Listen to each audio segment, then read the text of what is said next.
Adam Lerner, and welcome to this week's Friday Flickr photo critique.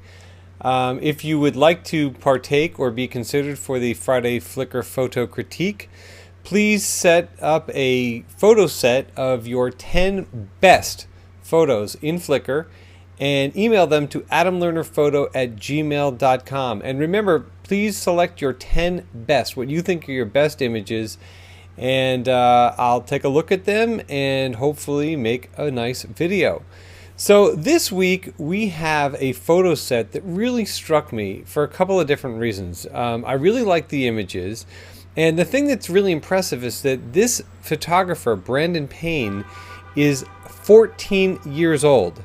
Wow. So 14-year-old photographer Brandon Payne, and he decided to get himself a Nikon D1X, which is a pro camera body, so it's a big body, and I think this camera came out in like 2004, maybe a 5 megapixel DX sensor. Doesn't mean there's anything wrong with it. It's an amazing camera. It was technologically amazing for its time, and obviously it's still quite viable. And the thing that I also love about this is that Brandon is using the 50mm f1.8. And there's something I love about just having a solitary fixed prime lens and your camera, because that way you're just kind of relegated to using that one lens and getting the most out of it and the most capability out of it. That means that if your subject is too close, that means you have to step back. If your subject's too far away, it means you have to get closer. It really means that you're thinking so much about your framing, and that's really quite evident in here. The other thing that's really great about a 50 is that with the 1.6 crop sensor, whatever, you're almost at about 70 millimeters, so you've got the capability for some really nice bokeh. So let's just really get into this right here. This is the first image of his set. This is a Skyline, and we've got some beautiful color gradients here. We've got some rich blues all the way down to some lavenders and some oranges and some deep reds, and then you've got the Skyline. Not quite sure exactly where this is. I will be putting the EXIF data up on the screen when the video is done, so that you guys will be able to see that as well. But I really do like the way that this was shot, and I think it's a nice silhouette. It was also crop square, which in this case I think works well. And the law of thirds here, we've got the Skyline at the lower portion of the frame, and then the color gradients going up top. Enough said. All right, so we've got an intense look on this street artist here. He's got these incredible blue eyes. He's obviously drawing some kind of a portrait of this young child. And, this photograph really works as far as a street portrait, because we've got a combination of a bunch of different factors that make it work. Number one, you've got the guy with his intense look. His eyes are wide open. That's really exciting here. You've got his pad and his pen, which also lend context to the image. You've also got the images or the drawings that he's completed up on the wall, and then you've got the back of the kid's head looking at him. And the thing that I love about this is also the selective focus, because, it really draws you into this kind of intense artist character and all the dandruff from his scraggly beard and head on his shirt. It's a little bit over processed for my taste, but it kind of has like a heavy filmy look about it. I don't know. I'm keen on it, and I think this is well done. All right, we've got some really intense clouds, and this is a cool shot. I don't think it's something that I'm not in love with it. Let's just say that. So cool shot of clouds, really heavily exposed, probably a lot of vibrance giving it that blueness. Let's move on. Okay, so here we've got in what looks to be inside of maybe a backhoe or some heavy piece of equipment. Yep, there it is, backhoe. There we go.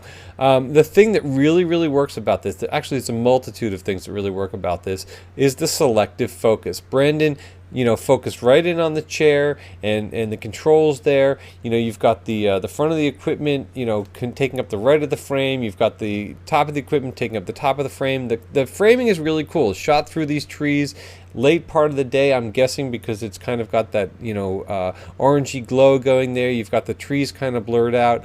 This really works. I think it's just a nice kind of, landscape shot, and the square crop kind of works for me as well. Okay, now how can you argue with this? It's a cute, cute, cute puppy shot.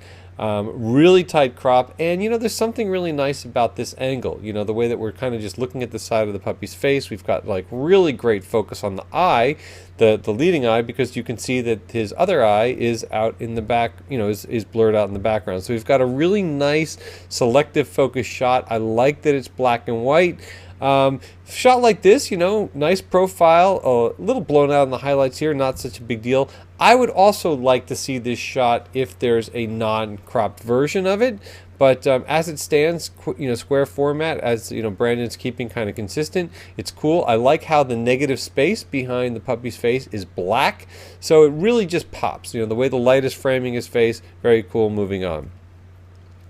Okay, so now we have a shot of an old camera, some old Kodak of sorts, and I really like the way that this is framed. I like the way that it's kind of tilted and that the light is just kind of passing over the top of the camera's lens over here, that you've got some detail of the camera or the other bits on the ground or the surface, whatever this is right here, and the background is completely blown out.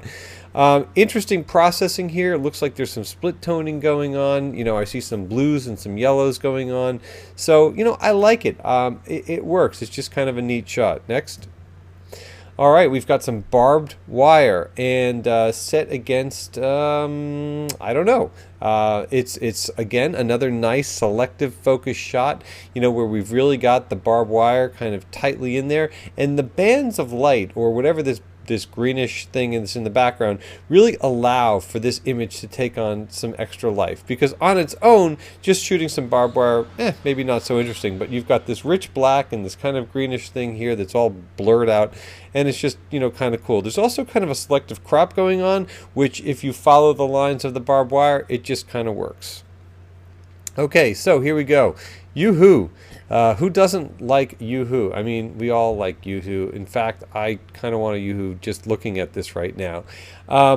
This is really nicely done. I mean, we've got all of these cartons that are just lined up, but we've got the one that's the leading one. We've got this leading line that's going through the frame here. We've got selective focus going on. We've got some nice editing going on with maybe some vignetting here. It's just nicely done. Moving on. All right, so we've got some guy selling popcorn. Now, the thing about this is that if we didn't know there was a guy selling popcorn, or if we didn't know he was selling popcorn, we would just have some kind of random street shot of some guy, that maybe in the food service or something with his apron on and his gloves. Hard to say here. I would have liked to seen maybe a little bit more context as to what's going on, maybe to actually see the popcorn. I don't know if this is the back of a truck or some kind of a kettle or something like that. It looks like it's on some street. There's some people in the background. So the bokeh is cool. The selective focus is cool. I just would like to know a little bit more context here. And here we have Brandon's last shot, just kind of a still life, just a couple of pieces of pottery here. It's cool. It's not the most exciting thing that I've seen from Brandon. I think that he's got some real potential shooting people there.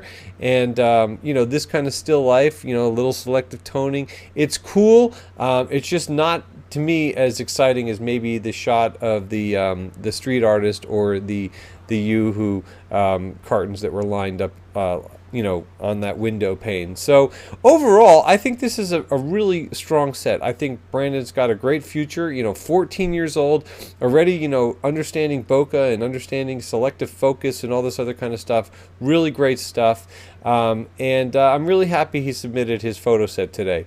So if you guys want to submit your photo set for consideration for the Friday Flickr photo critique, please create a photo set in Flickr of your 10 best photos. Email them to adamlernerphoto@gmail.com. That's it for now, and we'll see you soon.